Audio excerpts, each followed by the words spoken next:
Yeah. Tell the camera, what kind of mushrooms are we hunting? Warrior! Good job, buddy.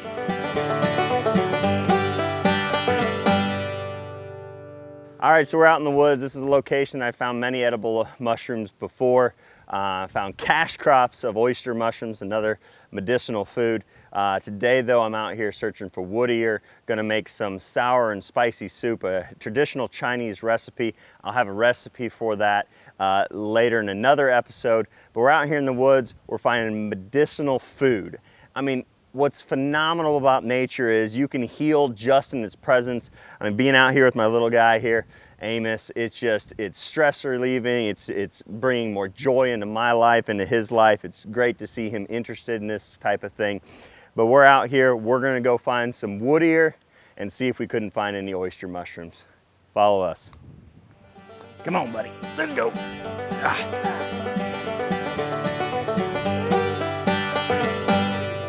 Now, I can't even identify this one right offhand, but I will take a sample home. I'll put it in my pocket separate from the ones that I want to eat. But as you can see, there's several different types of mushrooms right here. I'm gonna take that one home for identification. I just about stepped on the best stick in the woods right now, probably. Look at that. So this is what I'm after right here. Right there is our wood ear, okay? And I wanted to do this video on wood ear. I've done some in the past, freelance. You gonna pull them off, Bubba, and put them in the bag? Pull them off for us. Here, good job. You start collecting, I'll keep talking. So, wood ear, used often in traditional Chinese recipe, sour and spicy soup. Don't eat them. You don't want to eat the ear? Don't. You should see his face right now. Don't eat those. Put it in the bag, it's yummy.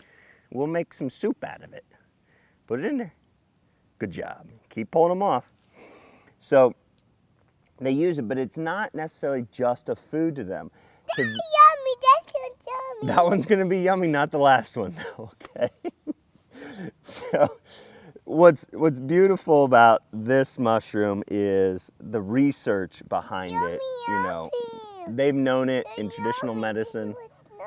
That one's yummy too? Okay, put it in there. Keep pulling them off and putting them. So, again, this is a medicinal food, all right? They use it. About 9% of cultivated mushrooms in China are for this mushroom, or this mushroom right here. Primarily because of its cardiovascular enhancing benefits. So it's cardioprotective. It protects our cardiovascular system, so our blood vessels to our heart.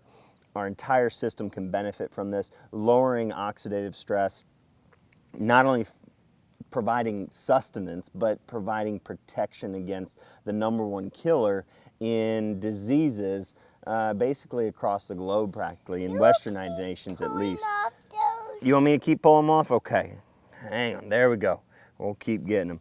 So they use it for that purpose, and it has anticoagulant effects, so it can thin the blood. So if you are taking a blood thinner, you could consider switching, but of course you would want to have your doctor assist you in that process as you begin improving your cardiovascular system or bringing your blood back into normal thickness, in essence. You know what?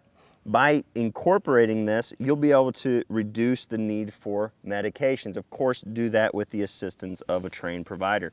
But, you know, it's phenomenal. I mean, what we need to do is look to Mother Nature, look to food, look to herbs, look to things that are placed here on the earth for a purpose.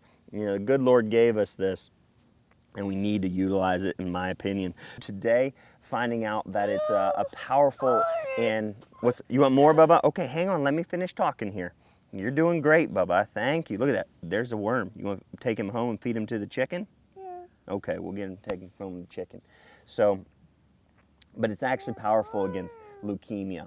It has anti-tumor, immune modulating. Let me cut the mushrooms off and then we'll get to him. We'll get to that worm, okay?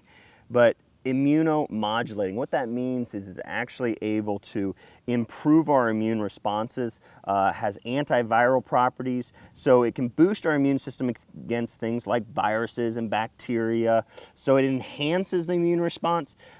But in terms of people that may be suffering from autoimmune disorders, they may kind of shy away from the idea of eating something or taking something that would strengthen their immune system because in essence, their immune system is overreactive. Well, the beauty of medicinal mushrooms like this is that, and many others out there, is that it's immunomodulating. It actually improves the immune system's strength as well as improving its regulation in essence. So it's immunoregulatory. So I got the worm. We'll take him home and take him out and feed him to the chicken. Open the bag up so I can put him in before he gets away. He's gonna get away. He's gonna get away. Open the bag. So don't be afraid to incorporate this into your diet if you are dealing with a autoimmune type condition. It will more than likely benefit you in multiple ways. But again, just looking at so many benefits, it was one of the most powerful mushrooms studied in terms of anti-leukemic effects. So anti-leukemia, so it killed leukemia cells in the study that I'm referencing that I just laid my hands on, found today. So powerful benefits.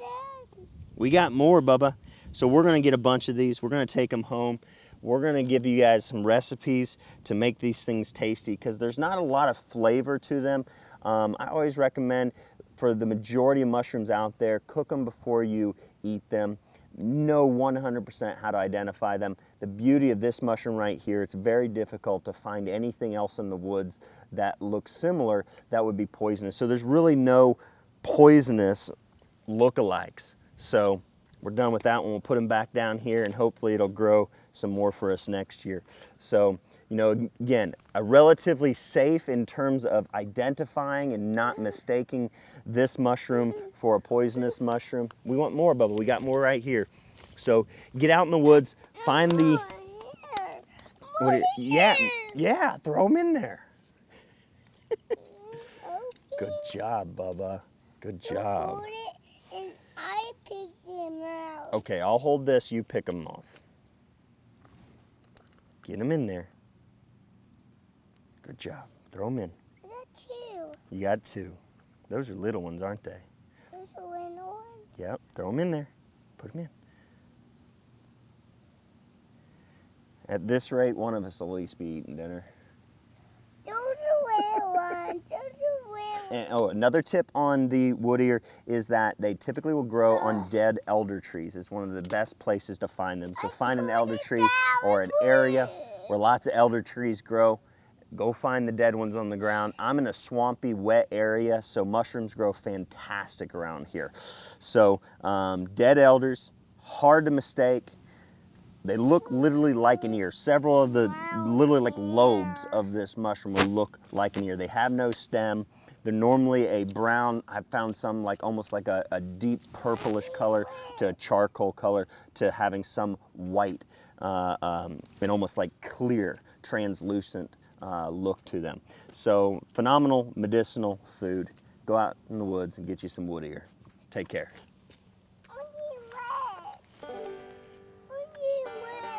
It's okay, man. You can get wet. That's what we're out here to do.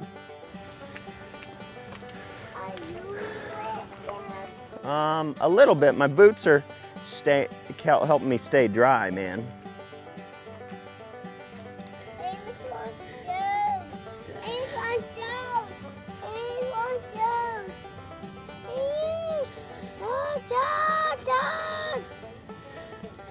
Lots of worms for the chickens.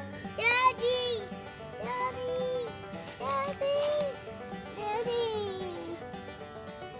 Dad! Yeah, Bubba. I lost those. Bubba, you're starting to wiggle.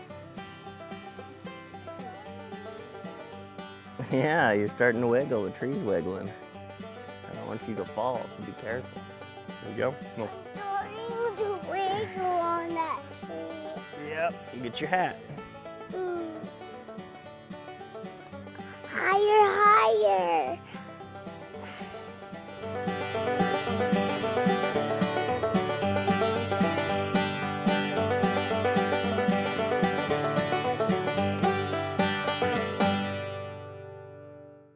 Hey everybody, I'm the Wild Doc, and if you enjoyed this video, make sure that you hop on over to thewilddoc.com.